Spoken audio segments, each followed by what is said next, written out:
Hello प्यारे बच्चों, कैसे हैं आप लोग। आई होप आप लोगों को क्लासेस बहुत अच्छी लग रही होंगी। आज जो आपका चैप्टर है ये नया चैप्टर है। ये बीमा कंपनियों के बारे में हम देखेंगे। बीमा बाजार और बैंकिंग प्रणाली ये देख रहे हैं। इसके पहले हमने मुद्रा बाजार एवं बैंकिंग प्रणाली को देखा था। तो आज हम बीमा के क्षेत्र में जो भी विकास हुए हैं और कौन कौन सी चीजें हैं जो बीमा के क्षेत्र में काम करती हैं, इन सबको देखेंगे। इसके अलावा बैंकिंग प्रणाली के भी कुछ पॉइंट्स को यहाँ पे देखेंगे। तो चलिए आज की क्लास की शुरुआत करते हैं। और आज आपका पहला हेडिंग है, ये है भारतीय बीमा विनियामक और विकास प्राधिकरण, जिसको इरडा कहते हैं। एग्जाम में आता है कि इरडा किस क्षेत्र से संबंधित है, तो ये बीमा के क्षेत्र से संबंधित है। यानी कि बीमा के क्षेत्र में जितनी भी जो है काम करने वाली संस्थाएं होती हैं वो किसके कंट्रोल में होंगी, तो इरडा के कंट्रोल में होंगी। यही कंट्रोल करता है। उनके लिए जो भी नियम कानून होते हैं उन सबको बनाने का काम इरडा का होता है। यानी कि उनके ऊपर नियंत्रण रखना और सही तरीके से इन कंपनियों के ऊपर निगरानी रखना, सही तरीके से काम करने के लिए उनको बाध्य करना, जिससे जो ग्राहक हैं उनके साथ कोई जाति ना हो, उन्हें वो सारी सुविधाएं बहुत अच्छे से आसानी से मिल जाए। ये सारी चीजों की निगरानी जो है वो इरडा करता है। ये याद रखेंगे, ये बीमा क्षेत्र से संबंधित है और यहाँ पे ये प्रशासन का काम करता है या उसको नियंत्रण करने का काम करता है। चलिए देख लेते हैं बच्चों। मल्होत्रा समिति की सिफारिश के आधार पर, यानी कि जो इरडा बना है ये किसकी सिफारिश पर बना है, तो मल्होत्रा समिति की सिफारिश पर बना है। इंपॉर्टेंट है, ये बात आप लोगों को याद होना चाहिए। इसके अलावा भारतीय बीमा क्षेत्र के विनियामक के लिए भारत सरकार द्वारा बीमा विनियामक एवं विकास प्राधिकरण, यानी कि जो इरडा है, इसको भारतीय बीमा क्षेत्र के विनियमन के लिए और भारत सरकार द्वारा बीमा अच्छा यही है फिट हो गया। अधिनियम 1999 के तहत 2000 में इरडा की स्थापना हुई थी। यानी कि जो इरडा की स्थापना हुई है ये अधिनियम 1999 के तहत हुआ है। और कब हुआ है, तो आप देखेंगे बहुत नवीन इसकी स्थापना है, 2000 ईस्वी में इसकी स्थापना हुई है। क्यों हुई है, तो ये क्या करेगी, जितने भी बीमा क्षेत्र है उन सबके विनियमन का काम करेगी। जो भी भारत सरकार के द्वारा इस तरह की जो है एजेंसियां बनाई जाएंगी उनका विनियमन करेगी, उनके लिए नियम कानून बनाएगी, उनकी व्यवस्था को देखेगी। इरडा जो है इसकी स्थापना याद रखेंगे और किस क्षेत्र से है ये भी आपको पता होना चाहिए। यह एक स्वायत्त निकाय है, यानी कि अपनी चीजों को या जो भी निर्णय है उसको लेने के लिए स्वतंत्र है। इस पर लोगों का दबाव नहीं होता है, इसके ऊपर ऐसी कोई संस्था नहीं है जिसके ऊपर दबाव डाले। ये गवर्नमेंट के द्वारा बनाई गई एक स्वायत्त निकाय है। इंपॉर्टेंट है, ध्यान देंगे। इसके लिए एक अध्यक्ष और 5 पूर्णकालिक अध्यक्ष तथा 4 अंशकालिक सदस्यों की व्यवस्था की गई है। यानी कि इसमें जो सदस्य हैं, एक अध्यक्ष होंगे और इसमें 5 जो है वो पूर्णकालिक सदस्य हैं और 4 जो होंगे वो अंशकालिक होंगे। टोटल 10 सदस्य होते हैं अध्यक्ष को लेकर के, ये भी आपको पता होना चाहिए। और उस 10 में एक अध्यक्ष होंगे, 5 जो होंगे वो पूर्णकालिक होंगे और जो 4 होंगे वो अंशकालिक सदस्य होंगे। इनसे मिलके इरडा के जो बोर्ड का है गठन होता है और जितनी भी बीमा से संबंधित वित्तीय संस्थाएं होंगी या कंपनियां होंगी इन सब के ऊपर कंट्रोल करने का काम करता है इरडा, जिसकी स्थापना 2000 में हुई है अधिनियम 1999 के तहत। इंपॉर्टेंट है बच्चों। इसकी नियुक्ति और मनोनयन भारत सरकार द्वारा की जाती है। यानी कि जितने भी सदस्य हैं उन सबकी नियुक्ति और मनोनयन, यानी कि या तो उनकी नियुक्ति की जाएगी या उन्हें मनोनीत किया जाएगा। तो ये करने का जो काम है वो गवर्नमेंट करती है, यानी कि एक सरकारी या निकाय है, लेकिन ये एक स्वायत्त निकाय है।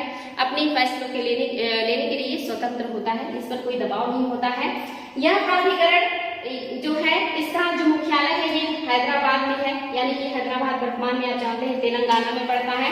तेलंगाना की राजधानी है हैदराबाद और इरडा का ये मुख्यालय है।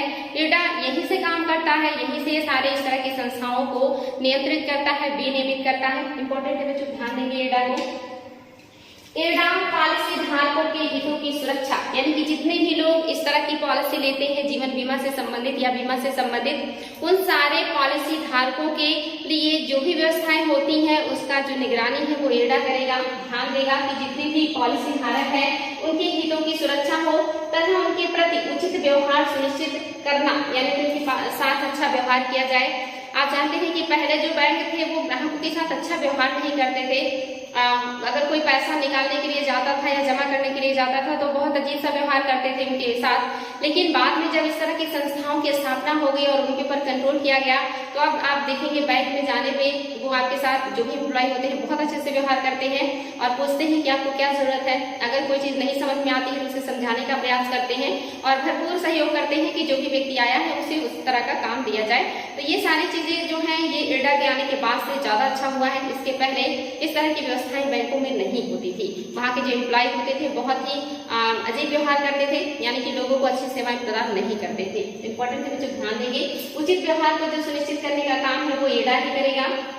विनिमय वित्तीय बाजारों में निष्पादित, यानी कि जितना भी वित्तीय बाजार है जो विनिमय का काम करते हैं या बीमा कंपनियों में निवेश करते हैं, जिनकी वजह से बीमा कंपनियों के पास पैसे रहते हैं, तो ऐसे जो वित्तीय संस्थान होंगे उनको क्या करेगा, ऐसे बाजारों में निष्पक्षता लेकर के आएगा। यानी कि जितनी भी वित्तीय बाजार है यहाँ पर जो है निष्पक्षता लाने का काम जो करेगा वो एडा करेगा। यानी कि किसी भी कंपनी को वहाँ पे बहुत ज्यादा व्यवस्था या किसी को कम नहीं दिया जाएगा, सभी के साथ समान व्यवहार किया जाएगा, निष्पक्षता बरती जाएगी, और ये काम करने का काम जो है वो एडा ही करता है। इंपॉर्टेंट है, यानी कि वित्तीय बाजारों में निष्पक्षता का काम करता है, पारदर्शिता लाता है, यानी कि कुछ भी ऐसा नहीं होगा कि किसी के लिए खास व्यवस्था हो और किसी के लिए कम व्यवस्था हो, पारदर्शिता होगी, सबको जो भी मतलब दिया जाएगा व्यवस्था समान रूप से दिया जाएगा, ये भी इंपॉर्टेंट है बच्चों। इसके अलावा सुव्यवस्था को बढ़ावा देने का काम भी एडा करेगा। वित्तीय बाजार में जो व्यवस्थाएं हो वो सुव्यवस्थित हो, लोगों के लिए सुविधाएं अच्छी हो, वहां पे लोगों को काम करने में प्रॉब्लम ना हो, इन सारी चीजों की जो व्यवस्था है वो एडा ही करता है। इसके अलावा आप देखेंगे कि ये वित्तीय सुदृढ़ता के उच्च मानकों को भी तय करता है, यानी कि जितने भी वित्तीय सुविधाएं होती हैं उसमें सुदृढ़ता होनी चाहिए। ये नहीं कि किसी के लिए अलग नियम है और कुछ लोगों के लिए अलग नियम है। और इसके अलावा आप देखेंगे ये उच्च मानक उसके लिए तय करता है, यानी कि जो भी मानक बनाए जाएंगे वो सबके लिए समान होगा और उसे फॉलो करना सबके लिए बाध्यकारी होगा। यानी कि जो भी ये मानक बनेंगे वो हर व्यक्ति के लिए समान होंगे, चाहे वो कोई भी कंपनी हो। इसके पहले आपने जो वित्तीय बाजार और बैंकिंग प्रणाली में पढ़ा था, वहां पे आपने देखा था कि बैंक कैसे पहले आधार दर जो तय करते थे उसमें कुछ लोगों को बहुत ज्यादा छूट देते थे, कुछ लोगों को छूट नहीं देते थे, जिससे जो पारदर्शिता थी वो कम होती थी। इसी तरह का एडा जो है ये काम करती है कि यहाँ पे पारदर्शिता जो है पूरी होनी चाहिए, जो वित्तीय सुदृढ़ता है ये बढ़िया होना चाहिए, लोगों को समान अवसर मिलना चाहिए, समान लाभ मिलना चाहिए, ये सारी चीजें एडा ही करती है, इसका बहुत इंपॉर्टेंट काम है। इसके अलावा विश्वसनीयता को भी बनाए रखने का काम करता है कि जो भी ग्राहक आए, जो भी कंपनी आए, उसकी विश्वसनीयता बनी रहे, इस तरह का कोई भी गड़बड़ी ना हो किसी भी बीमा कंपनी के द्वारा, या जो भी निवेशक है इस तरह के कंपनियों में उनको हर चीज की व्यवस्था करने का जो काम है या जो निगरानी करने का काम है वो एडा का है। एग्जाम में बहुत ज्यादा क्वेश्चन आता है कि बीमा क्षेत्र में जो नियमन का काम करता है, जो कंट्रोल का काम करता है, कौन करता है, तो एडा करता है। जैसे आप देखेंगे शेयर बाजार में जो कंट्रोल का काम करता है वो सेबी करता है, तो ये एग्जाम में बहुत ज्यादा आता है। इनकी स्थापना बहुत ज्यादा है, इनके सदस्य जो है इसको भी बहुत ज्यादा एग्जाम में पूछता है। तो सदस्य कितने हैं, स्थापना कब हुई है, किस क्षेत्र से संबंधित है, क्या क्या इसके काम हैं, ये सारी चीजें आप लोगों को पता होना चाहिए। और एक सरकार द्वारा नियुक्त ये स्वायत्त संस्था है, ये भी पता होना चाहिए। तो इम्पोर्टेंट है बच्चों, ध्यान देंगे एडा के बारे में, इतने पॉइंट्स याद रखेंगे तो एग्जाम में आप लोग क्वेश्चन को सही कर पाएंगे। जब भी एडा से बनेगा कोई क्वेश्चन तो आपका गलत नहीं होगा, इसको बार बार देखिएगा। आगे है नई बीमा योजनाएं, यानी कि इसके नाम है आपका भारत जीवन बीमा यानी कि LIC, भारतीय जीवन बीमा जो कंपनी है जो LIC है बहुत ज्यादा फेमस है और ये लोगों को सुविधाएं देती है काफी पुराने समय से। इसकी जो राष्ट्रीयकरण है 1956 में किया गया था, जो कि 1956 के पहले भारत में बहुत ज्यादा बीमा कंपनियां हो गई थी, जिसमें लोगों को बहुत ज्यादा नुकसान भी होता था, लोगों के साथ ठगी भी होता था, उनको अच्छे पॉलिसी का लालच दे करके पैसे जमा कर लिए जाते थे लेकिन पॉलिसी नहीं दिया जाता था। बहुत सारे लोगों के पैसे डूब जाते थे, ऐसी कंपनियां बहुत फेक कंपनियां भी हो जाती थी जो अपने आप को एस्टेब्लिश कर लेती थी और जब ज्यादा पैसे उनके पास हो जाते थे तो वो वहां से भाग जाती थी, तो लोगों को बहुत ज्यादा नुकसान हुआ करता था। तो ये जो बीमा कंपनियां हैं इनकी संख्या भारत में बहुत ज्यादा थी, तो इसको कंट्रोल करने के लिए, व्यवस्थित करने के लिए या जो लोग हैं उनकी परेशानियों को कम करने के लिए गवर्नमेंट ने 1956 में इसका राष्ट्रीयकरण कर दिया गया। यानी कि राष्ट्रीयकरण में ये गवर्नमेंट के हाथों में आ गया, एक सार्वजनिक क्षेत्र बन गया या सरकारी क्षेत्र बन गया बीमा या LIC क्षेत्र, और यहाँ पे सिर्फ एक ही जो है कंपनी बना दिया गया जो गवर्नमेंट के कंट्रोल में होगा राष्ट्रीयकरण करने के बाद। 1956 में भारत सरकार द्वारा LIC क्षेत्र को राष्ट्रीयकृत किया गया और देश में क्रियाशील 245 स्वदेशी व विदेशी LIC कंपनियों को अधिग्रहित कर ₹500 करोड़ की पूंजी के साथ सार्वजनिक कंपनी के रूप में स्थापित कर दिया गया। यानी कि जो LIC कंपनी है इसका राष्ट्रीयकरण 1956 में हुआ और इसको भारत सरकार ने जितनी भी उस समय कंपनियां काम कर रही थी, चाहे वो विदेशी थी या स्वदेशी, उन सबको मिला करके या विलय करके एक संस्था बना दी गई और उसे सरकार के कंट्रोल में कर दिया गया। और इसकी जो शुरुआत की पूंजी थी वो टोटल 500 करोड़ थी, 5 करोड़ थी, ये भी ध्यान देंगे क्योंकि इसमें 5 करोड़ अपने आप में महत्वपूर्ण रखता था। तो 5 करोड़ की पूंजी के साथ एक सार्वजनिक कंपनी के रूप में स्थापित हो गया था, जो आपका LIC है 1956 में। याद रखेंगे बच्चों, उसके पहले LIC की जो कंपनियां होती थी वो बहुत ज्यादा प्रॉब्लम क्रिएट करती थी और उनकी संख्या भी देखेंगे आप कितना ज्यादा है, 245, लगभग 250 कंपनियां काम कर रही थी भारत में 1956 तक। तो इम्पोर्टेंट है, इसको ध्यान देंगे। निजी क्षेत्र में LIC के खुलने पर रोक लगा दिया गया, यानी कि गवर्नमेंट ने क्या किया, जब स्थापना हुई, स्थापना का डेट याद रखेंगे 1 सितंबर 1956 में इसकी स्थापना किया गया था और 1956 में ही इसका राष्ट्रीयकरण भी हुआ था। इसके बाद से गवर्नमेंट ने रोक लगा दिया कि कोई भी प्राइवेट जो लोग हैं वो LIC की कंपनी नहीं खोलेंगे या LIC जैसी पॉलिसी लोगों को नहीं देंगे, क्योंकि इसमें लोगों के पैसे डूबने का या उनके साथ जो है धोखाधड़ी होने का खतरा बहुत ज्यादा रहता था। तो गवर्नमेंट ने रोक लगा दिया कि अब कोई भी निजी कंपनी जो है वो नहीं LIC का काम करेगी, सिर्फ जो है वो गवर्नमेंट का जो संस्थान है वही LIC का काम करेगा। तो ये भी याद रखेंगे, वर्तमान में कोई भी निजी कंपनी ऐसा नहीं है जो LIC दे। जो LIC देने का काम करता है वो सार्वजनिक कंपनी है और जिसकी स्थापना 1956 में हुआ और राष्ट्रीयकरण भी 1956 में हुआ है। ये इंपॉर्टेंट है आपके लिए। नई बीमा योजनाएं, ये तो है आपका कंट्रोल कौन करेगा और किस तरह से जो कंपनी है बीमा क्षेत्र में वो कौन है, सार्वजनिक क्षेत्र की है, स्थापना कब हुई, राष्ट्रीयकरण कब हुआ, सब देखा आपने। लेकिन कुछ नए नई योजनाएं जो गवर्नमेंट लेकर के आती है लोगों के लिए, उनको बीमा के लिए, ये एग्जाम में आता है, डेट आता है और क्या है इसमें प्रावधान ये भी आता है। देख लेते हैं नई बीमा योजनाओं में। पहला है आपका प्रधानमंत्री सुरक्षा बीमा योजना। आप जानते हैं पीएम मोदी के आने के बाद हर क्षेत्र में कुछ नया किया गया है, तो बीमा क्षेत्र में भी उन्होंने बहुत सारे पॉलिसी लेकर के आए थे, जिसमें आपका प्रधानमंत्री सुरक्षा बीमा योजना बहुत इंपॉर्टेंट है। इसकी शुरुआत 2015 में हुआ था और ये कितने वर्ष आयु के लोगों के लिए था, तो 18 से लेकर के 70 वर्ष के जितने भी नागरिक होंगे वो इस पॉलिसी का लाभ उठा सकते हैं। वो जो है बैंकों में अपना खाता खुलवा करके, और इसका जो अमाउंट है साल में सिर्फ इसमें 12 रुपए जमा करने होते थे, यानी कि जो भी खाता खुलवाएगा वो हर वर्ष अकाउंट में अपने 12 रुपए जमा करेगा और वो 18 से 70 वर्ष के जितने भी नागरिक हैं इस सेवा का लाभ उठा सकते थे। इस सेवा में अगर किसी व्यक्ति का आकस्मिक मृत्यु हो जाता था या वो पूरी तरह से विकलांग हो जाता था तो ऐसे व्यक्तियों को 2 लाख रुपए दिए जाते थे, और जो व्यक्ति कुछ टाइम के लिए या अर्ध विकलांगता हो जाती थी ऐसे व्यक्तियों को आप देखेंगे 1 लाख की सुविधा का इसे प्रावधान किया गया है। तो इम्पोर्टेंट है बच्चों, 1 लाख की सुविधा उन लोगों के लिए है जो आंशिक या अस्थायी विकलांगता वाले हैं, और 2 लाख की सुविधा उनको दिया जाएगा जो आकस्मिक मृत्यु होगी और जिनका पूर्णकालिक विकलांगता हो जाएगा, यानी कि वो पूरी तरह से हमेशा के लिए विकलांग हो जाएंगे। ऐसे लोगों को गवर्नमेंट की तरफ से 2 लाख की सुविधा दी जाएगी इस पॉलिसी के तहत। और ऐसे लोग जो अस्थायी रूप से लेकिन अंशकालिक या मतलब जो है आंशिक रूप से विकलांग होंगे ऐसे लोगों को 1 लाख का कवर गवर्नमेंट के द्वारा जो पॉलिसी बनाई गई है उसके तहत दिया जाएगा। एग्जाम में ये आता है कि ये किस सन में आया है, तो 2015 में आया है। कितने आयु वर्ग के लोग इसका फायदा ले सकते हैं, 18 से 70 आयु वर्ग के लोग इसका फायदा ले सकते हैं। इंपॉर्टेंट है, कभी कभी और डीप आता है तो ये अमाउंट भी पूछ लेता है कि आंशिक विकलांगता और पूर्ण विकलांगता या आकस्मिक मृत्यु के लिए कितना गवर्नमेंट जो है लोगों को सुविधाएं प्रोवाइड करेगी। तो इंपॉर्टेंट है बच्चों, ध्यान देंगे। नेक्स्ट जो आपकी योजना है प्रधानमंत्री जीवन ज्योति योजना।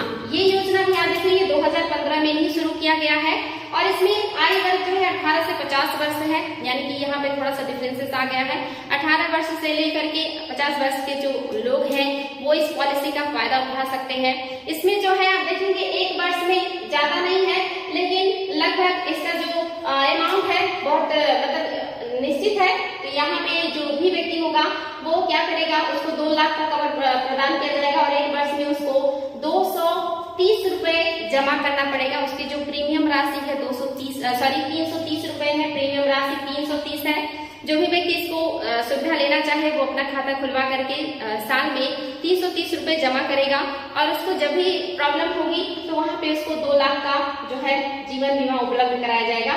अगर उसका मृत्यु होता है या उसके साथ कोई भारी दुर्घटना होती है तो उसे 2 लाख का जो है सरकार की तरफ से इस पॉलिसी के तहत जो है सुविधाएं दी जाएगी। तो ये दोनों योजनाएं बहुत ज्यादा चर्चा में थी, हाँ बहुत ज्यादा लोगों ने इसका फायदा भी उठाया था।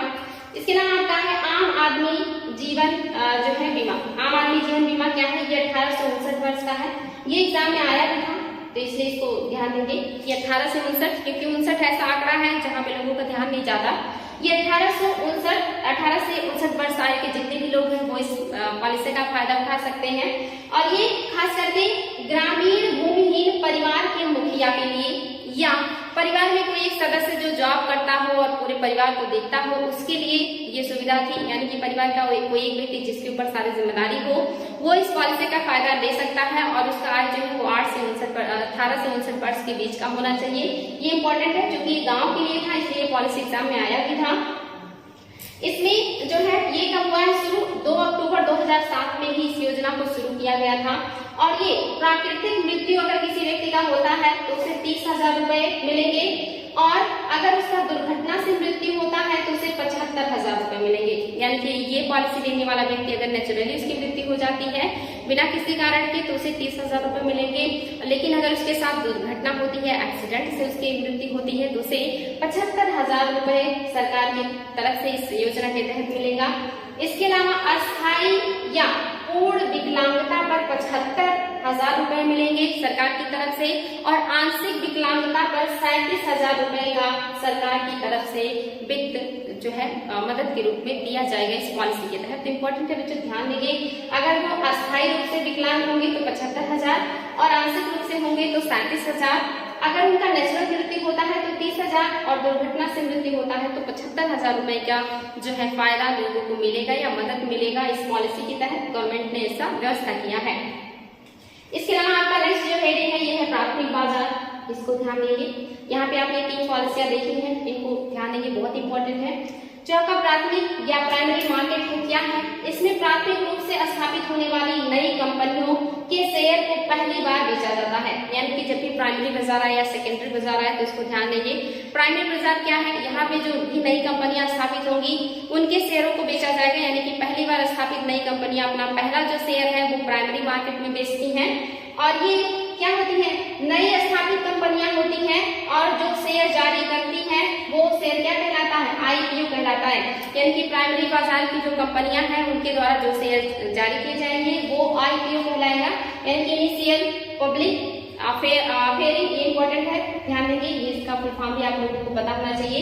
जो भी वो उनके द्वारा शेयर जारी किए जाएंगे वो आईपीओ कहलाएंगे, और ये प्राथमिक बाजार होगा जहाँ पे नई नई कंपनियां खुलेंगी और अपने जो है नए नए शेयरों की जहाँ पे बिक्री करना शुरू करेंगी। नेक्स्ट है आपका द्वितीयक बाजार। द्वितीयक बाजार सेम अपोजिट है सेकेंडरी मार्केट। इसमें पहले से सूचीबद्ध शेयरों का क्रय विक्रय किया जाता है। यानी कि यहाँ पे सबसे जो पहले से सूचीबद्ध कंपनियां हैं, पुरानी कंपनियां हैं, उनके शेयरों का खरीद बिक्री किया जाता है द्वितीयक बाजार में, और इसमें उन्हीं प्रतिभूतियों को समता अंशों तथा ऋण पत्रों का क्रय विक्रय किया जाता है जो स्टॉक मार्केट में सूचीबद्ध हो। यानी कि जो कंपनियां पहले से स्टॉक मार्केट में सूचीबद्ध होती हैं उन्हीं के जितने भी जो है प्रपत्र होते हैं, जितने भी बॉन्ड्स होते हैं उनका खरीद बिक्री किया जाता है। यानी कि पुरानी कंपनियां होंगी और इनके द्वारा जारी किए जो बॉन्ड होंगे वो भी पुराने होंगे। इंपॉर्टेंट है बच्चों। इसकी 2 शाखाएं, यानी कि जो द्वितीयक बाजार है इसकी 2 शाखा है। पहली शाखा क्या है, कंपनियों, निगमों तथा वित्तीय संस्थाओं द्वारा पूर्व निर्गमित प्रतिभूतियों के लिए जो होगा वो क्या होगा, और इसमें कौन कौन आएंगे, तो इसमें मान्यता प्राप्त जितने भी स्टॉक एक्सचेंज हैं जहाँ पे शेयर जो है खरीदे जाते हैं, बेचे जाते हैं, लोगों के द्वारा लगाए जाते हैं, कंपनियां स्थापित की जाती है, ये आएंगी। इसके अलावा NSE national Stock Exchange of India ये आएगा। इसके अलावा BSE बॉम्बे स्टॉक एक्सचेंज आएगा। इसके अलावा OTCEI ये सारी जो भी कंपनियां हैं जो शेयर बाजार से संबंधित हैं ये सब आपके इसमें आएंगे, पहले भाग में आएंगे, जिसमें मोस्टली देख रहे हैं आप कंपनी, निगम और वित्तीय संस्थाओं के द्वारा जो भी प्रतिभूतियां जारी की जाएंगी उनका खरीद बिक्री होगा, और उसमें कौन होगा वो सारी चीजें मैंने आपको बताई हैं, इसको देखिएगा। जो दूसरा भाग है इसमें सरकारी प्रतिभूतियों तथा पब्लिक सेक्टर बॉन्ड के लिए द्वितीयक बाजार में व्यवस्था किया जाता है, और इस दूसरे भाग में जो व्यवस्था है इसको कौन कंट्रोल करता है, इंपॉर्टेंट है यहाँ पर सब्सिडरी जनरल लेजर होता है जिसको SGL कहते हैं। ये द्वितीयक बाजार के दूसरे भाग का कंट्रोल करता है, और यहाँ पर क्या होता है, यहाँ पर जो पुरानी सूचीबद्ध कंपनियां हैं जब अपने नए शेयर जारी करती हैं, यानी कि पुरानी सूचीबद्ध कंपनियां जब अपने नए शेयर जारी करती हैं तो उसे FPO कहते हैं। यानी कि FPO क्या है, फॉलो ऑन पब्लिक अफेयर। यानी कि जो पुरानी कंपनियां हैं वो अपने नए शेयर जारी करेंगे तो वो क्या कहलाएगा, FPO कहलाएगा, और जो नई कंपनियां हैं और नए शेयर जारी करेंगे तो उनको IPO कहेंगे। होंगे ये आप लोग ध्यान रखेंगे। IPO क्या है, FPO क्या है, प्राथमिक बाजार क्या है, द्वितीयक बाजार क्या है। द्वितीयक बाजार के दो भाग हैं, एक में कंपनियां और वित्तीय संस्थाएं आएंगे, जिसमें मैंने बताया बॉम्बे स्टॉक एक्सचेंज आएगा आपका, जितनी भी जो है प्रमाणित एक्सचेंज बाजार है वो सारे आ जाएंगे। इसके अलावा आपका National Stock Exchange of India आ जाएगा। ये सारे जो है ये प्रथम भाग में आएंगे। द्वितीय भाग में सरकार के द्वारा और पब्लिक के द्वारा जो भी जो है विनिमय पत्र जारी किए जाते हैं, उनकी खरीद बिक्री की जाती है, वो द्वितीय भाग में आएगा। और जो भी कंपनी पुरानी होगी लेकिन पहली बार शेयर जारी करेगी उसको क्या कहेंगे, उसको कहेंगे FPO। और जो नई कंपनी होगी और पहली बार शेयर जारी करेगी उसको कहेंगे IPO। तो इम्पोर्टेंट है बच्चों ये IPO और FPO दोनों याद रखेंगे आप लोग। नेक्स्ट है आपका विनिमय पत्र एवं हुंडी। आप जानते हैं ये विनिमय पत्र और हुंडियों का इतिहास बहुत पुराना है। आपने एंशिएंट हिस्ट्री में पढ़ा था कि हुंडी वगैरह बहुत प्राचीन काल से ही जारी किए जाते थे और आज भी इसका प्रचलन है। विनिमय पत्र या हुंडी एक ही बात है। ये जो होते हैं ये आप जानते हैं व्यापारियों के द्वारा उपयोग में लाई जाती हैं ज्यादातर इस तरह की चीजें। और यहाँ पे कोई व्यापारी है, अगर उससे कोई व्यक्ति सामान लेता है या कोई व्यापारी दूसरे व्यापारी के लिए हुंडी जारी करता है या विनिमय पत्र जारी करता है, तो जिसके लिए वो जारी करता है वो व्यक्ति उस व्यक्ति से एक निश्चित टाइम के बाद जो पहले से मतलब निर्धारित होगा। जैसे मान लीजिए कि मैं एक व्यापारी हूँ और मैं किसी दूसरे व्यापारी के लिए विनिमय पत्र या हुंडी उसको प्रदान करूंगी और वो क्या होगा, वो जो विनिमय पत्र होगा वो पहले से निर्धारित टाइम पर जो है उसको पूरा होने पर उसको पैसा दिया जाएगा। यानी कि मैं कहूंगी कि आपको 5 महीने बाद मैं जो है पैसे पे करूंगी। ये जो हुंडी या जो विनिमय पत्र होते हैं ये डिस्काउंट पर होते हैं, यानी कि जितने मूल्य में वो मुझसे लेगा विनिमय पत्र या हुंडी उससे ज्यादा मूल्य पर उसको मैं जो है वापस पैसे के साथ जो है पे करूंगी। यानी कि ये डिस्काउंट पे होगा। मान लीजिए कि जो हुंडी है या विनिमय पत्र है वो 100 रुपए का है, लेकिन मैं उसको 80 रुपए में दे रही हूँ अभी, वो मुझे उसके लिए 80 रुपया देगा।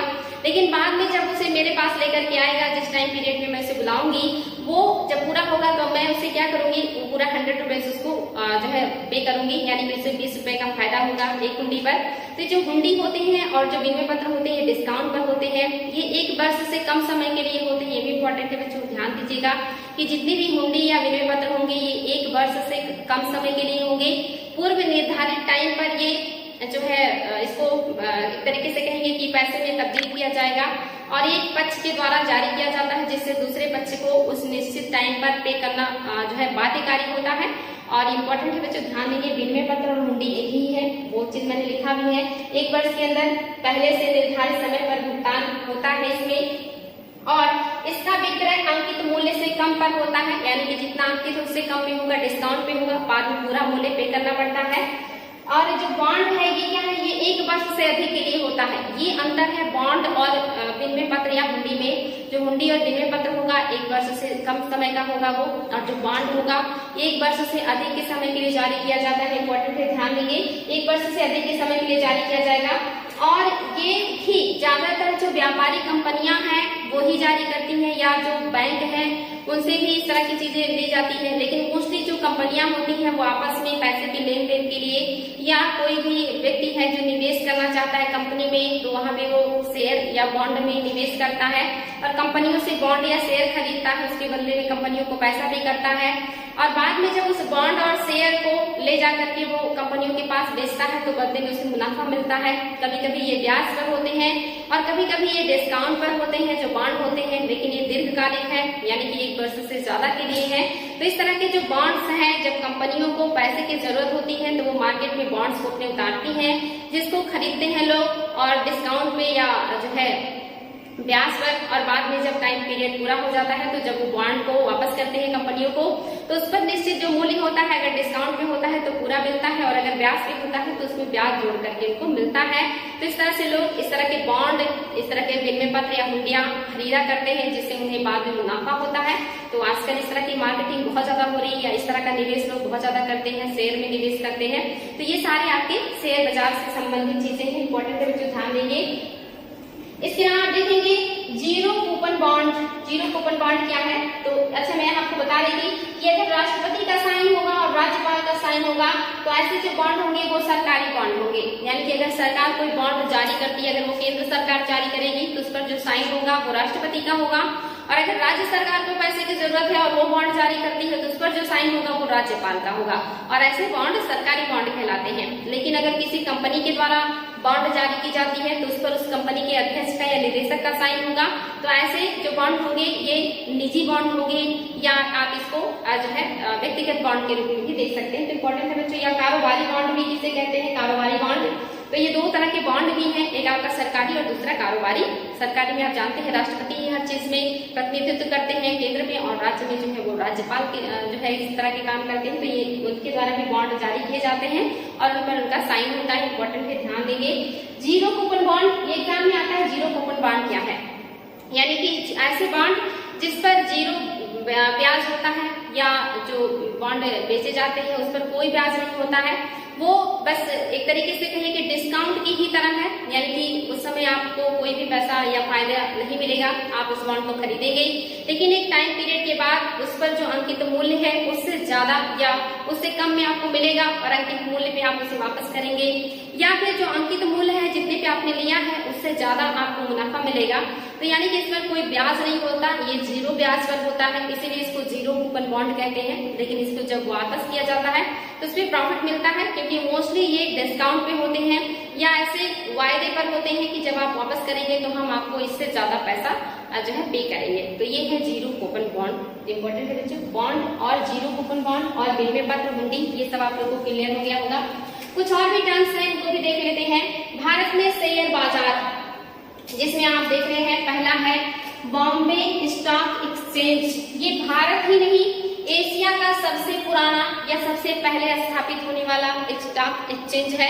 यानी कि पूरी एशिया में पहली बार जो स्टॉक एक्सचेंज शुरू हुआ था वो भारत में हुआ था, जिसका नाम था बॉम्बे स्टॉक एक्सचेंज। इंपॉर्टेंट है बच्चों, इसकी जो स्थापना है 1875 में हुई है, ये डेट याद रखेंगे। बॉम्बे स्टॉक एक्सचेंज, जिसको BSE भी कह सकते हैं आप, BSE की स्थापना कब हुई है? 1875 में हुई है। और आप इसे देखेंगे कि 1956 में शेयर बाजार के रूप में मान्यता मिली, यानी कि अंग्रेजों के टाइम में ही स्थापित हो गया था, 1875 में ही। लेकिन 1956 में आजादी के बाद इसको बाजार में या शेयर बाजार के रूप में मान्यता भी दे दिया गया गवर्नमेंट के द्वारा। और जो BSE है, ये क्या करता है? BSE बॉम्बे स्टॉक एक्सचेंज, ये प्रतिभूतियों, जो मैंने बताया विनिमय पत्रों को ही प्रतिभूति कहा जाता है, ट्रेजरी बिल्स कहते हैं इंग्लिश में इसको। इसके अलावा शेयर और डिबेंचर, ये सारे आ जाते हैं। जो भी कंपनियां होती हैं शेयर मार्केट में, वो इस तरह की चीजें जारी करती हैं। डेरिवेटिव्स, म्यूचुअल फंड्स जो होते हैं, ये सारी चीजें इसमें आती हैं। ये सब जो है कहाँ आएंगे? स्टॉक एक्सचेंज से संबंधित जो है बातें हैं। ये कुशल एवं पारदर्शी बाजार को स्थापित करता है, यानी कि जो आपका बॉम्बे स्टॉक एक्सचेंज है ये कुशल और पारदर्शी मार्केट को स्थापित करता है, जहां भी जो कंपनियां हैं वो अपने शेयर, बॉन्ड्स, डिबेंचर, ये सारी चीजें जारी करती हैं। लोग उसमें पैसे को निवेश करते हैं और अपना मुनाफा कमाने का प्रयास करते हैं। तो ये है आपका Bombay stock exchange. Bombay stock exchange को या जो है इसको क्या हुआ है? ISO जो मार्क है, इसको 9001 या जो है 2000 भी कहते हैं, प्रमाण पत्र प्राप्त करने वाला जो है ये इंडिया का पहला और वर्ल्ड का दूसरा स्टॉक एक्सचेंज है। यानी कि जो प्रमाण पत्र जिसको मिल जाता है, यानी कि वो बहुत अच्छा काम कर रहा है, उसको पूरे विश्व स्तर पर अच्छा माना जाता है। तो ये भारत का पहला स्टॉक एक्सचेंज है जिसको ISO प्रमाण पत्र मिला था 9001 और 2000, और ये वर्ल्ड का यानी कि पूरे संसार का दूसरा स्टॉक एक्सचेंज है जिसे इस तरह का प्रमाण पत्र मिला था। तो ये भी इम्पोर्टेंट है, एग्जाम में आ सकता है कि कौन सा स्टॉक एक्सचेंज है जिसे ISO प्रमाण पत्र मिला था 2000 और 9001। इंपॉर्टेंट है, ध्यान देंगे बच्चों। फरवरी 2017 में BSE और NSE पर जो है सूचीबद्ध हुआ, यानी कि जो BSE है बॉम्बे स्टॉक एक्सचेंज है, ये नेशनल स्टॉक एक्सचेंज में सूचीबद्ध कर दिया गया था 2017 में। इंपॉर्टेंट है, एग्जाम में आ सकता है कि बॉम्बे स्टॉक एक्सचेंज को नेशनल स्टॉक एक्सचेंज में कब सूचीबद्ध किया गया था? तो 2017 में किया गया है। ये बहुत करंट का जो है न्यूज है, याद रखिएगा आप लोग। नेक्स्ट है आपका सेंसेक्स। आप अक्सर देखते होंगे कि जो सेंसेक्स है ये ऊपर चढ़ रहा है, या जो सेंसेक्स है ये नीचे गिर रहा है। शेयर मार्केट में इस तरह की चीजें होती रहती हैं, सेंसेक्स में उतार चढ़ाव बना रहता है। और जो सेंसेक्स है ये क्या है? तो ये बॉम्बे स्टॉक एक्सचेंज में ही या नेशनल स्टॉक एक्सचेंज में जो कंपनियां, जो सबसे पुरानी कंपनियां हैं, जिन्होंने सबसे पहले अपने आप को वहां पर सूचीबद्ध करवाया था या नोट करवाया था अपने नाम को, ये 30 कंपनियां ऐसी थी जिनके शेयर्स को आज भी लोग वैल्यू करते हैं। ये बहुत पुरानी कंपनियां हैं और इन्हीं के शेयर्स को मार्केट में लोग खरीदते हैं, बेचते हैं और इसी खरीद बेच में जो सेंसेक्स है ये कभी ऊपर जाता है, कभी नीचे जाता है। तो वही 30 कंपनियां जो शुरुआत में ही बॉम्बे स्टॉक एक्सचेंज में अपने आप को पंजीकृत करवा ली थी, उन्हीं के शेयरों के उतार चढ़ाव के आधार पर सेंसेक्स का निर्धारण होता है और इसी को कहते हैं सेंसेक्स। तो वही यहाँ पे लिखा हुआ है कि यह BSE की सम्मेलित सूचकांक है। वर्ष 1986 में S&P द्वारा BSE सेंसेक्स की शुरुआत की गई। BSE यानी कि बॉम्बे स्टॉक एक्सचेंज में सूचित 30 अग्रणी कंपनियों के शेयरों के आधार पर इस सेंसेक्स का निर्धारण किया जाता है। सेंसेक्स का जो आधार वर्ष है ये याद रखेंगे 1978 से जो है 89 है। इसमें होने वाले उतार चढ़ाव को ही बॉम्बे स्टॉक एक्सचेंज सूचीबद्ध करता है। यानी कि जो 30 कंपनियां हैं इन्हीं के शेयरों के जो समग्र मूल्य में होने वाला जो उतार चढ़ाव है यही सेंसेक्स को कभी ऊपर ले जाता है और कभी नीचे ले जाता है। यानी कि अगर ज्यादा से ज्यादा लोग इसके शेयर्स को खरीदते हैं, निवेश करते हैं तो सेंसेक्स हाई हो जाता है और जब ये क्रिया कम हो जाती है, लोग जो ठंडे पड़ जाते हैं तो सेंसेक्स नीचे गिर जाता है। तो 30 कंपनियां हैं और उसमें लोग जो है निवेश करते हैं, पैसा कमाते हैं और ये एक बाजार है जो आजकल बहुत ज्यादा बढ़ रहा है। तो इम्पोर्टेंट है बच्चों, यही है सेंसेक्स, इसी को कहते हैं सेंसेक्स। नेक्स्ट है आपका निफ्टी। ये भी आप सुनते होंगे, निफ्टी क्या है? ये भी बिल्कुल आपके सेंसेक्स की तरह है। निफ्टी में 50 कंपनियां हैं। जब निफ्टी की स्थापना की गई उसी समय जो 50 कंपनियां थी जिन्होंने अपना वहां पे नामकरण या सूचीबद्ध करवा लिया था, अपने आप को पंजीकृत करवा लिया था, उनके द्वारा जो शेयर जारी किए जाते हैं उसी के उतार चढ़ाव के आधार पर निफ्टी का निर्धारण होता है। इम्पोर्टेंट है। निफ्टी 50 नेशनल स्टॉक एक्सचेंज द्वारा जारी प्रमुख सूचकांक है। ये आप देखेंगे जो है नेशनल स्टॉक एक्सचेंज द्वारा जारी किया जा रहा है और यहाँ पर कौन है? बॉम्बे स्टॉक एक्सचेंज है। ये चीज ध्यान देंगे। निफ्टी 50 नेशनल स्टॉक एक्सचेंज द्वारा जारी प्रमुख सूचकांक है। NSE से में सूचीबद्ध पहली जो शुरुआत की 50 कंपनियां थी उन्हीं के आधार पर निफ्टी जारी किया जाता है। इम्पोर्टेंट है, उन्हीं के आधार पर ये जारी होता है और इसका जो आधार वर्ष है ये आपका 1995 है और इसका जो आधार मूल्य है ये 1000 है। ये याद रखेंगे, आधार वर्ष 1995 और आधार मूल्य 1000। इम्पोर्टेंट है बच्चों, ये निफ्टी है और ये सेंसेक्स है। आई होप ये आप लोगों को क्लियर हुआ होगा। नेक्स्ट जो है आपका तेजड़िया। ये वर्ड आप अक्सर सुनते होंगे, तेजड़िया, बुल बियर। यानी कि जो शेयर मार्केट है यहाँ पर ऐसे निवेशक जो मार्केट में शेयर के मूल्य ज्यादा होने पर जो है शेयर को बेचते हैं, ऐसे लोगों को तेजड़िया कहते हैं। यानी कि ऐसा निवेशक जिसे लगता है कि जो है फ्यूचर में जो शेयर्स हैं वो बहुत ज्यादा महंगे होने वाले हैं, तो क्या करेगा? या तो अपने शेयर्स को नहीं बेचेगा, उसको होल्ड कर देगा, या फिर वो उस समय सस्ती कीमत पर मार्केट से बहुत सारे शेयर खरीदना शुरू कर देगा ताकि जब शेयर महंगे होंगे तो बेच करके हम जो है अच्छा पैसा कमाएंगे। ये अनुमान होता है कि आगे शेयर मार्केट में महंगाई आने वाली है या शेयरों की कीमत बढ़ने वाली है। यहाँ पे दो तरह के लोग काम करते हैं, एक बुल एक बियर, यानी कि एक तेजड़िया और दूसरा मंदड़िया। तो जो तेजड़िया है जब उसे लगता है कि फ्यूचर में या भविष्य में शेयरों का दाम बढ़ने वाला है तो अपने शेयरों को बचाएगा या बहुत बड़ी मात्रा में वो कम कीमत पर शेयरों को खरीदना शुरू कर देगा। और जब वो शेयरों को खरीदना शुरू करेगा तो मार्केट में शेयर्स की कमी होने लगेगी, उसका दाम अपने आप बढ़ जाएगा। और जब तेजड़िया सक्रिय होते हैं तो मार्केट में शेयरों की कमी हो जाती है क्योंकि वो ज्यादा से ज्यादा खरीद करके शेयर अपने पास डंप कर लेते हैं ताकि जब शेयर का दाम महंगा हो तो उसमें बेच करके हम फायदा कमाएं। तो ऐसे लोगों को तेजड़िया कहते हैं जो शेयर्स के दाम बढ़ने पर उसको बेच करके फायदा कमाते हैं, इन्हीं को बुल भी कहते हैं। नेक्स्ट है आपका मंदड़िया।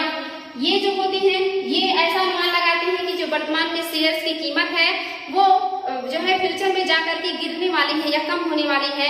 तो ऐसे लोगों के पास जो शेयर्स होते हैं इसे वर्तमान मूल्य पर ज्यादा से ज्यादा बिक्री करने का कोशिश करते हैं क्योंकि इनको लगता है कि हमारे पास जो शेयर्स है वो घाटे में चले जाएंगे। अगर इनको मैंने वर्तमान मूल्य में नहीं खरीदा तो भविष्य में हमें घाटा होगा या इनके शेयर्स के दाम जब घट जाएंगे तो हमें अच्छा मुनाफा नहीं होगा। तो ऐसे में जो मंदड़िया लोग होते हैं ये अपने शेयर्स को मार्केट में ज्यादा से ज्यादा बेचना शुरू कर देते हैं, और जब मंदड़िया लोग मार्केट में सक्रिय होते हैं तो मार्केट में शेयर्स की मात्रा बढ़ जाती है और शेयर्स का जो धीरे धीरे दाम है वो घट जाता है। तो ऐसे लोग ऐसे टाइम में बेच करके मुनाफा कमा लेते हैं, ताकि जो शेयर्स है उसका दाम जब घटे तो उन्हें नुकसान ना लेना उठाना पड़े। तो इनको बीए कहते हैं, इंपॉर्टेंट है बच्चों। तो अब आई होप तेजड़िया और मंदड़िया आप लोगों को नहीं भूलेंगे। नेक्स्ट है आपका एंजल निवेशक। एंजल मीन्स आप जानते हैं देवदूत, देवदूतों को लोग एंजल कहते हैं। तो एंजल निवेशक मार्केट में कौन से निवेशक है जिनको एंजल निवेशक कहा जाता है? तो आप देखेंगे जो कंपनियां हैं इनको शुरुआत में अपने आप को स्थापित करने के लिए बहुत ज्यादा पैसे की जरूरत होती है, या फिर अगर ये अपने आप को स्थापित करते हैं और अपने शेयर्स को बेचते हैं या बॉन्ड जारी करते हैं या विनिमय पत्र या हुंडी जारी करते हैं, तो लोग जो है ऐसे कंपनियों के विनिमय पत्र को या हुंडियों को या बॉन्ड को खरीदना ज्यादा पसंद करते हैं, जो पुरानी है, जो मार्केट में पहले से स्टैब्लिश है, जिनके डूबने का खतरा लोगों को कम होता है, लोग उसी में पैसा निवेश करते हैं। जो नई नई कंपनियां स्थापित होती हैं उसमें लोग पैसा निवेश करना कम पसंद करते हैं, या उनके द्वारा जारी किए गए बॉन्ड, उनके द्वारा जारी किए गए जो प्रतिपत्र होते हैं या जो भी विनिमय पत्र होते हैं उसे लेना कम पसंद करते हैं, क्योंकि इसमें रिस्क बहुत होता है। कभी कभी इसमें फायदे भी बहुत हो जाते हैं, क्योंकि अगर कंपनी चल गई तो फायदा बहुत है और अगर डूब गई तो नुकसान भी बहुत है, इसलिए इसमें कोई निवेश नहीं करना चाहता है। लेकिन कुछ लोग जिन्हें लगता है कि अगर फायदा होगा तो हम बहुत मुनाफे में रहेंगे, या ऐसे लोग जिनके पास पैसे बहुत होते हैं, थोड़े बहुत पैसे डूब जाने से उन्हें बहुत ज्यादा नुकसान नहीं होने वाला है, लेकिन अगर उन्हीं थोड़े पैसों से कंपनी चल गई तो उन्हें फायदा बहुत हो जाता है। तो ऐसे निवेशक जो नई नई कंपनियों में निवेश करते हैं, जो अभी भी नई नई कंपनी लगी है जिसमें लोग अभी विश्वास कम करते हैं, ऐसे कंपनियों में अगर कोई विश्वास करके या कोई पैसा लगाता है ज्यादा मुनाफा के जो है चक्कर में या एवज में या लालच में, तो ऐसे लोगों को एंजल निवेशक कहते हैं, क्योंकि ऐसे लोग ऐसे कंपनियों के लिए एंजल का काम करते हैं, जो कि उसे वो स्टैंड करवाने में मदद करते हैं। तो ऐसे निवेशकों को एंजल निवेशक कहते हैं, और ऐसे निवेशकों को जब फायदा होता है तो उनके ऊपर टैक्स लगाती है गवर्नमेंट, और ऐसे टैक्स को एंजल टैक्स कहते हैं। तो आई होप ये आपका क्लियर हो गया होगा। नेक्स्ट है आपका हैंगअप। ये सब वर्ड देखने में थोड़े से लगते हैं लेकिन बहुत आसान है, बिल्कुल भी हार्ड नहीं है। हैंगअप बहुत ही आसान है। जो आपका तेजड़िया है ये 2 कदम उठाता है, यानी कि जब इसे उम्मीद होती है कि आने वाले समय में जो शेयर्स के दाम है वो बहुत ज्यादा बढ़ेंगे, महंगे होंगे और मुझे अच्छा पैसा मिलेगा, तो ऐसे में या तो ये शेयर को होल्ड कर देगा या तो ये बड़ी मात्रा में सस्ती कीमत पर ढेर सारे शेयर खरीदना शुरू कर देगा, जिससे कमी हो जाती है मार्केट में। ऐसे ही है जो हैंगअप है, यहाँ पे शेयर मार्केट में निवेश करने वाला ऐसा व्यक्ति जिसे लगता है कि भविष्य में शेयर के दाम बढ़ने वाले हैं, और ऐसे में ये अपने शेयर्स को होल्ड कर ले, यानी कि उसको अपने पास रख ले, उसको मार्केट में ना उतारे। तो ऐसे ही जो शेयर धारक होते हैं या ऐसे जो काम करते हैं लोग, उनको हैंगअप कहा जाता है कि उन्होंने अपने शेयर्स को रोक दिया है। जैसे मार्केट में कभी कभी आप देखते हैं प्याज का दाम, आलू का दाम, ऐसी चीजें महंगी हो जाती हैं। ऐसा क्यों होता है? अगर किसी साल उत्पादन अच्छा नहीं हुआ या आयात नहीं हुआ, या मार्केट में उत्पादन ना अच्छा होने की वजह से डिमांड ज्यादा है और लोगों को लगता है कि ये डिमांड बढ़ेगा और चीजें महंगी होती जाएंगी, तो ऐसे में लोग क्या करते हैं, गोदामों में सामानों को बंद कर देते हैं और उसको बाहर नहीं निकालते हैं। जब बहुत महंगा हो जाता है तब वो जो है प्याज को मार्केट में निकालते हैं और उन्हें अच्छा पैसा मिलता है। ऐसे ही शेयर मार्केट में होता है, जो शेयर धारक अपने शेयर को रोक लेते हैं, मार्केट में नहीं बेचते हैं, नहीं उसमें खरीद बिक्री बिल्कुल बंद कर देते हैं, अपने शेयरों को बचा के रखते हैं, इसी को कहते हैं हैंगअप। तो ये वर्ड भी आपका क्लियर हो गया होगा। नेक्स्ट है आपका राउंड ट्रिपिंग। ये वर्ड बहुत ज्यादा चर्चा में रहता है बच्चों, और ये बहुत इंपॉर्टेंट भी है। राउंड ट्रिपिंग बहुत ही बढ़िया वर्ड है। आपको पता है कि हमारे देश में लोगों के पास काला धन बहुत होता है, यानी कि उनके पास ऐसे पैसे जो ब्लैक मनी के रूप में होते हैं, जिसे वो छुपा के रखते हैं, जिस पर वो सरकार को टैक्स नहीं देते हैं। लेकिन ऐसे पैसे को रख करके उन्हें कोई फायदा तो है, उसे वो बाहर कैसे निकालेंगे? तो उसके लिए वो ये राउंड ट्रिपिंग का रास्ता अपनाते हैं। ये क्या है? यानी कि जिसके पास पैसे बहुत ज्यादा हैं वो डायरेक्ट तो लेकर के आएगा नहीं मार्केट में, क्योंकि वो फिर सरकार की नजर में आएगा और उसके खिलाफ कार्रवाई हो जाएगी। तो अपने मतलब जो इलीगल मनी है उसको लीगल करने के लिए जो कार्य किया जाता है उसी को राउंड ट्रिपिंग कहा जाता है।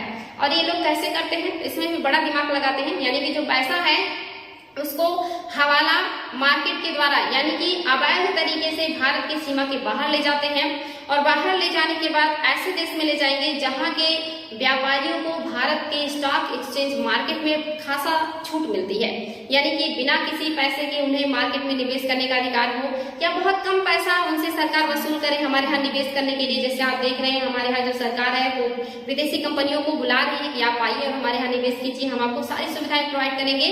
तो जो हमारे यहाँ के लोग होते हैं जिनका पैसा ज्यादा हो जाता है वो क्या करेंगे, हवाला मार्केट या मतलब जो है गैर कानूनी तरीके से अपने पैसे को बाहर ले जाएंगे और ऐसे देश में ले जाएंगे जहाँ के देश के कंपनियों को या शेयर मार्केट के लोगों को भारत में छूट मिलती हो, वहां से वो दूसरे व्यक्ति के नाम पे या दूसरी कंपनी के द्वारा भारत में लेकर के आएंगे और शेयर बाजार में उसको किसी कंपनी में इन्वेस्ट कर देंगे और फिर वो पैसा जो है लीगल हो जाता है और वहां से वो पैसे फिर मार्केट में आ जाते हैं और उन्हें उससे फायदा हो जाता है। बिना किसी टैक्स के उनका पैसा जो है वो मार्केट में उतर जाता है और उससे सरकार को जो पता भी नहीं चलता। और इन्हीं सारी चीजों को रोकने के लिए या इन्हीं सब चीजों की निगरानी करने के लिए सेबी की स्थापना की गई है। ये जो लोग होते हैं इन लोगों के बारे में जांच करना, ऐसे लोगों को दंड देना या ऐसे लोगों को मार्केट में नहीं रहने देना, इनके ऊपर जांच लगाना, कड़ी कार्रवाई करना, ये सारा काम सेबी का होता है। यानी कि शेयर मार्केट से जुड़े हुए जो भी चीजें होंगी, अगर कोई कंपनी वहां पे शेयर मार्केट में अपने आप को स्थापित करना चाहती है तो उसके लिए उसे सेबी की जो है इजाजत की जरूरत पड़ेगी। वहां की सारी चीजें सेबी के कंट्रोल में होती हैं और सेबी ही निर्धारित करता है कि कौन सी कंपनी शेयर मार्केट में आएगी, कितना निवेश करेगी और इन सब का जांच भी सेबी ही करता है कि कंपनी आई कहाँ से, ही इसमें पैसा कौन लगा रहा है, ये लीगल है या इलीगल है।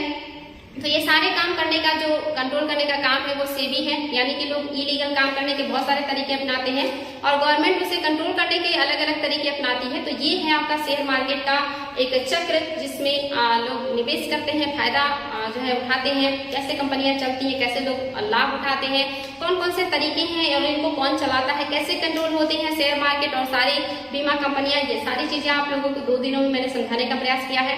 आई होप काफी हद तक चीजें आप लोगों को क्लियर हुई होंगी, एग्जाम में आप इसको सॉल्व भी कर पाएंगे।